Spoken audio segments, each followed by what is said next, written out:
Hey, what's up Aquamigos? How are you guys doing today? And if you're new here, my name's Tobias. If you would like to become an Aquamigo, all you have to do is go down there and hit that subscribe button. And in today's video, I'm going to be talking about the pond pump that I just got. This is it right here. The pond pump that I got is the Periha 16000.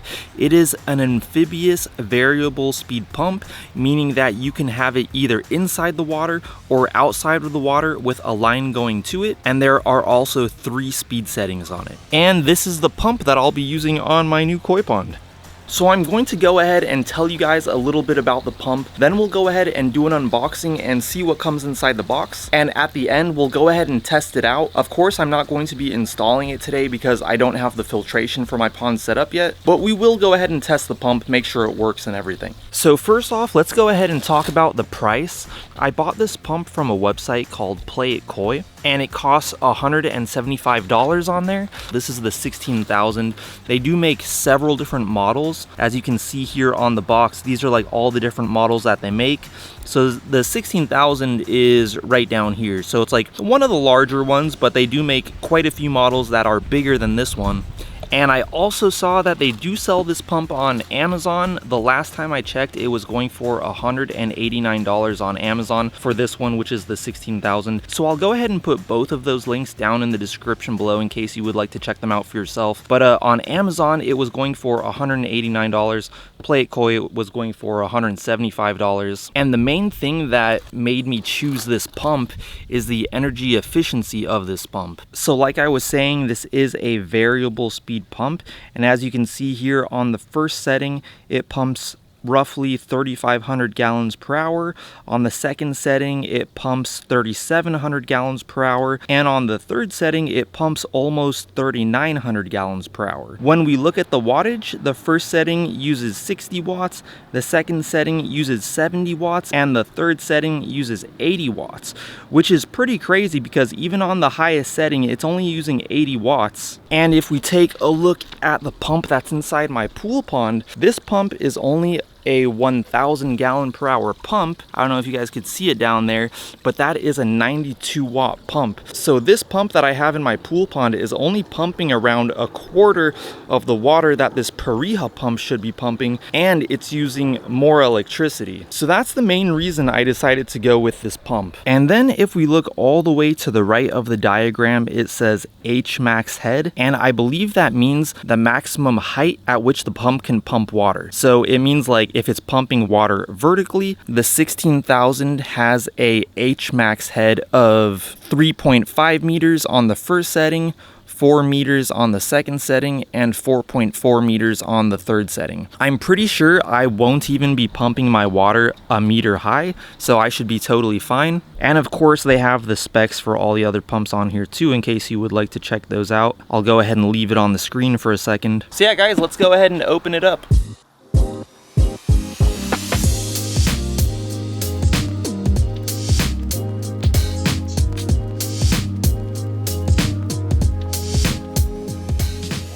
The pump itself had some pretty good weight to it, and the cage on the front of the pump could be removed in case you want to attach a pipe to the pump's inlet, just in case you're not submerging the pump and you want it outside of the water. And then of course they also include the variable speed controller.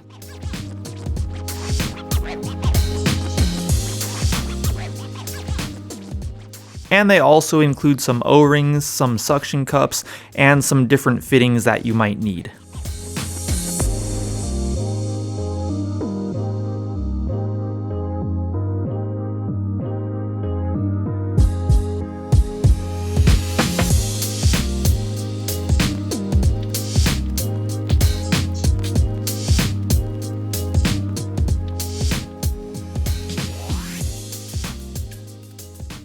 Alright guys, so after going through the instructions, I feel like I'm ready to go ahead and try the pump out in the pond. I'm going to go ahead and just fully submerge the pump, and of course the water is just going to shoot out of the top.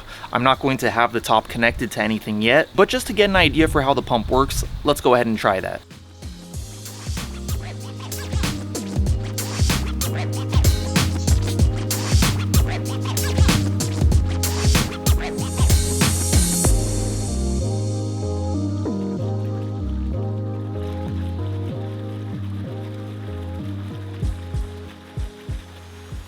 Alright guys, so right now we have the pump set to the 60 watt setting, which is the lowest setting on the variable speed controller. The output nozzle of the pump is several inches below the surface, so let me just go ahead and unplug it so I can give you guys an idea for how low the outlet actually is.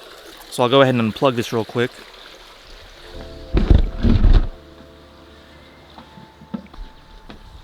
Alright, so I just unplugged it and let's go ahead and take a look. So the output is, I want to say, so what is that? Maybe like 6 inches below the surface of the water. Next we'll go ahead and try the medium setting and then the highest setting, and we'll just see how they compare to each other.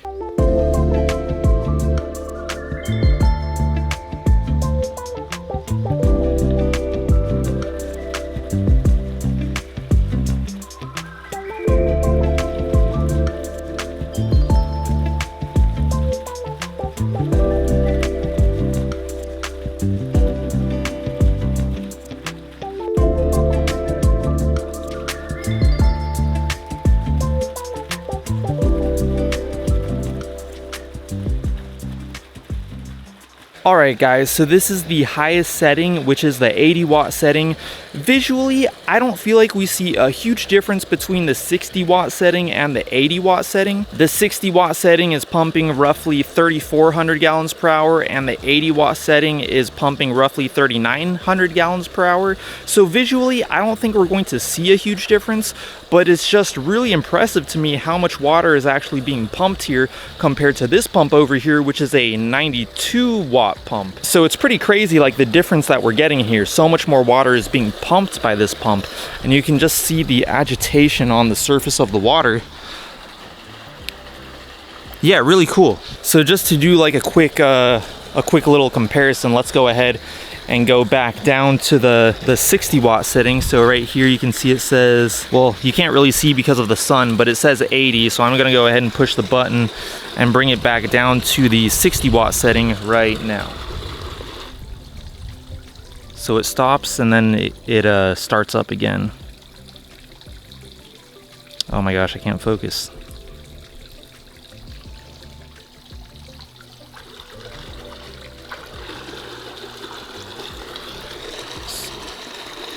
So now it's on the 60 watt setting. So I guess we can see a difference.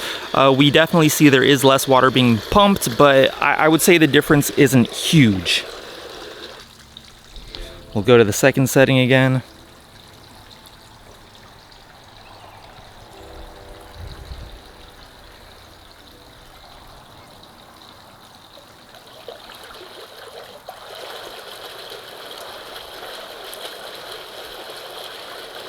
All right, that's 70 watts. And then we'll do the third setting one more time.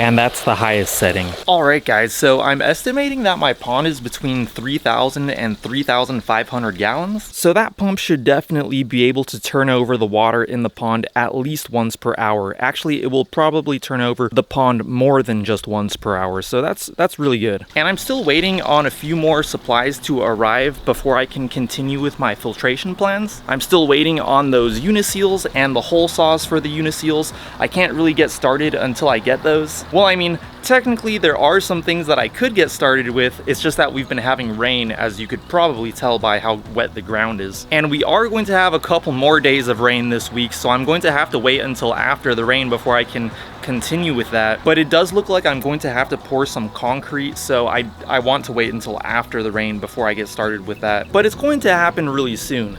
As for my Aquamigos shout out for this video, I would love to give a huge shout out to Sleepy Girl ZZZ. She has been an Aquamigo for quite a while now, so thank you so much for the support.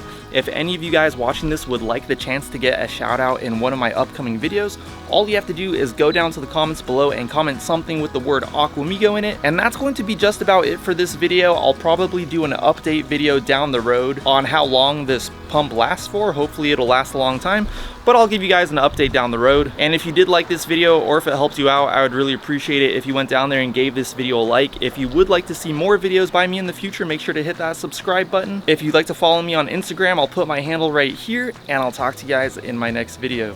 Peace.